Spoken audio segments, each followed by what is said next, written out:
আসসালামু আলাইকুম। ম্যাডাম, আমরা আজকে আপনাদের স্কুলে এসেছি। আপনাদের স্কুল থেকে বেশ কিছু বৃত্তি পেয়েছি শুনলাম আমরা। তো ওই বৃত্তির সংখ্যাটা আসলে কত ছিল? ওয়ালাইকুম সালাম, ধন্যবাদ আপনাকে। আমাদের এখান থেকে 4 জন বৃত্তি পেয়েছে।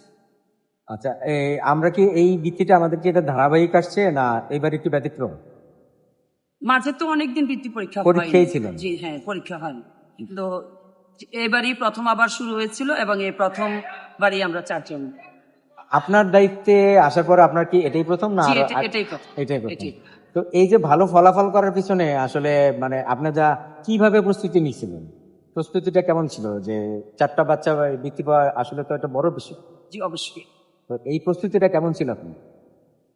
প্রস্তুতিটা ছিল আমাদের, যখন আমরা সরকারিভাবে জানতে পারলাম যে এবছর আমাদের বৃত্তি পরীক্ষা অনুষ্ঠিত হবে, তখন আমাদের তো 2টা সেকশন, একটা ছেলেদের সেকশন, একটা মেয়েদের সেকশন। ওখান থেকে যে আমরা বরাবরই যারা পড়াশোনায় একটু বেশি আগ্রহী এবং আমরা বুঝতে পেরেছি যাদেরকে দিয়ে আসলে কিছু একটা করা যাবে, ভালো রেজাল্ট হবে। অ্যাকচুয়ালি পড়াশোনা সবাই করে, স্কুলে অনেক স্টুডেন্টই আছে, কিন্তু ভালো রেজাল্ট তো সবাই করে। সবার পর তো এর মধ্যে যারা ভালো করতে পারে বলে মনে হয় আমরা তাদেরকে বাছাই করে নিয়েছি। আমাদের টিচারদের সাথে আমরা কথা বলেছি, সবাই মিলে একসাথে হয়ে তারপরে কোন স্টুডেন্টদেরকে আসলে বৃত্তির জন্য নির্বাচন করা যায় আমরা তাদেরকে নিয়েছি।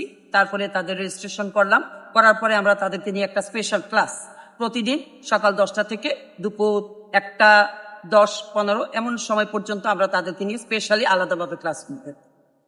তো তাহলে বলা যায় যে স্কুলের প্রস্তুতির পাশাপাশি এই কোচিংটাও আপনাদের জি। ভালো ফল দিয়েছে। জি। তো এই মুহূর্তে আমি আসবো আমাদের স্কুলের সবচেয়ে সিনিয়র টিচার ওমর স্যারের কাছে। স্যার আমারও শিক্ষক, স্যারের বোধহয় বিদায়ের আর বেশি সময় বাকি নেই। স্যার, আর কতদিন আছেন স্কুলে? আমি আর 27 মে। তো এই যে আপনার দীর্ঘ জীবন এখানে এই স্কুলে ব্যয় করা, আপনি কিরকম দেখেছেন স্কুলের বাচ্চাদের বিভিন্ন বৃত্তির বিষয়গুলি?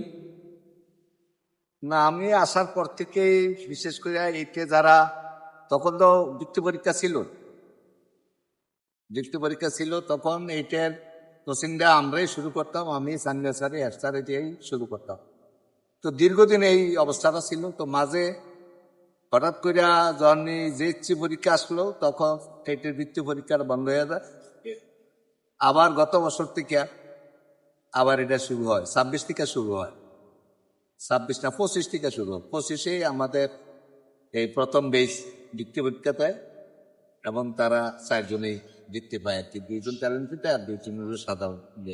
স্যার, আমি যেটা দেখেছি যে কোচিং এর ক্লাসের ব্যাপারে আপনি বেশ সচেতন ছিলেন। তারপরে পরীক্ষার হলেও আমি আপনাকে দেখেছি 2-1 দিন। তা আপনি শেষ সময়ে এসে আপনি বোধহয় খুব একটু চেষ্টা করছিলেন যে বাচ্চারা একটু ভালো ফলাফল করুক। ম্যাডাম তো অনেক ভালো উদ্যোগ নিয়েছে, পাশাপাশি আপনিও কিছুটা ভূমিকা রেখেছেন, তাই তো? সব স্যাররাই চায় তার স্কুলের লেখাপড়ার মান ভালো হোক, রেজাল্ট ভালো করুক ছাত্রছাত্রীরা। স্যারদের তো এটাই ভরসা, এটাই পাওনা, এর বেশি আর স্যাররা কি চায়। তো যেহেতু আমরা প্রথম এই বছর শুরু করলো সরকার, তো নিজের থেকেও একটা আগ্রহ সৃষ্টি হলো যে কি করলে স্টুডেন্টদের একটু বৃত্তির অবস্থানে নেওয়া যায় আর কি। চেষ্টা করছি, যতদিন শিক্ষকতা করছি ততদিনই চেষ্টা করছি যাতে ছেলে মেয়েদের যাতে লেখাপড়া একটু ভালো হয় আর কি। তো এই বছর যেহেতু নতুন শুরু হইল, চেষ্টা করছি তাদেরকে কিছু শিক্ষা দেওয়ার জন্য। পরীক্ষার হলে তারা তো ছোট মানুষ, কোথায় সিট পরে কি আসে বিষয় এগুলো একটু দেখভাল করছি। যে 9টার দিকে তাই মোটামুটি ভালোই করছে, গার্জিয়ানও গেছে, সবটাই ভালো ছিল আর। ধন্যবাদ স্যার। ম্যাডামের কাছে আবার ফিরে আসছি শেষ, যেহেতু আমাদের সময় অল্প করে নিচ্ছি আমরা, সেটা হচ্ছে এরপরে এখন যারা ক্লাস 8-এ আছে তাদের অভিভাবকদের উদ্দেশ্যে আপনি কি বলবেন? প্রস্তুতি কেমন করে নেওয়া উচিত? আমাদের এখন এবছরও কিন্তু আমরা কোচিং ক্লাস করব। আমি স্টুডেন্টদেরকে আগেই বলেছিলাম যে তোমাদের অর্ধবার্ষিক পরীক্ষাটা হয়ে যাক, পরীক্ষাটা গেলে পরে আমরা কোচিং শুরু করবো, এবং তাদেরকে আমি মৌখিকভাবে বলেছি আগামী 1 তারিখ থেকে আমরা কোচিং শুরু করব। তো আমরা কোচিং শুরু করব বাচ্চাদেরকে নিয়ে, এবং ঠিক তখনই আমি তাদের অভিভাবকদেরকে একটু ডাকবো, ডেকে অভিভাবকরা যেন সচেতন হয় অন্তত তাদের ব্যাপারে, এটা আমি ওনাদেরকে একটু অনুরোধ করব।